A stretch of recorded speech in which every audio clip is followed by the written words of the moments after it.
We have the prequel, The First Omen, to the classic horror film in 1976, The Omen. What could go wrong? Oh, just a little screenwriter from a movie called Firestarter. Liar, liar, pants on fire.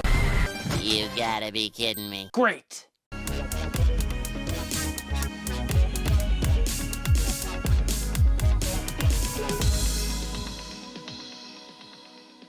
Hey guys, my name is Joseph Curtis, and if you love movies just as much as me, you have come to the right place. Now do me a huge solid and click that like and subscribe button. Also, if you want to follow me on the following social platforms, that would be great as well. Now, let's start talking The First Omen. A young American woman is sent to Rome to begin a life of service to the church, but encounters a darkness that causes her to question her faith. Two reasons why I was intrigued with this film. Number one, the idea of going back to the series The Omen, where you have the original, which is stupendous, a great horror classic. The second reason why I was excited for this film was three words: Nell, Tiger, Free. She is a phenomenal actress in a show called Servant, which ended its run, I believe, a year ago. She is great in that, and she is also great in this film with what she's given. She truly does bring a sense of terror in her performance that truly feels believable. The other thing that I found enticing about this film is the approach and why the church is doing this, bringing forth evil incarnate, the Antichrist. It's the idea of control and how religions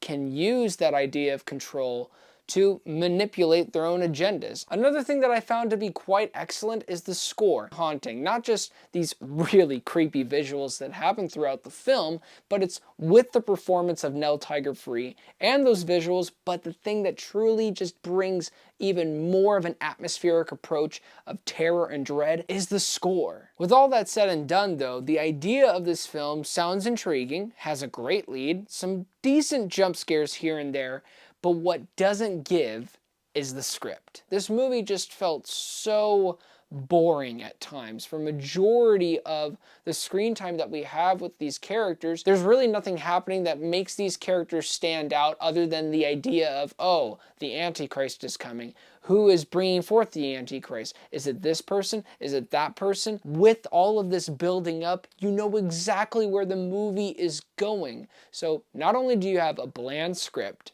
not only is the movie boring, it's predictable, which makes it even more boring when you know exactly what the plot twists are going to be and where the story is building up. And I'm not just saying that because it's a prequel to a film that a lot of people have seen. And granted, maybe, probably, a lot of people haven't seen that movie because it is so old. So they're just going to go see a scary rated R movie that has some really creepy visuals and some stellar acting. But I can guarantee you this, those same people who have not seen The Omen will see the twists and turns coming a mile away. No, scratch that, like 5 miles away. Now, do the jump scares become redundant and a little unoriginal? Sure, but majority of the execution of those jump scares do give you that creepy feeling of somebody's watching you from behind. And I don't want you guys to think that I hate this movie or I think it's terrible. No, I don't think of either of those things. I think this movie is just sadly, tragically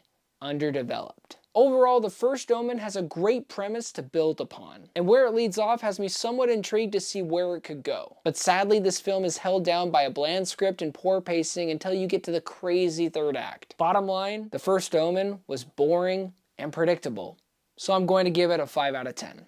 Well, thank you guys so much for watching this review. It really means a lot. Please don't forget to like and subscribe, and also don't forget to be blessed.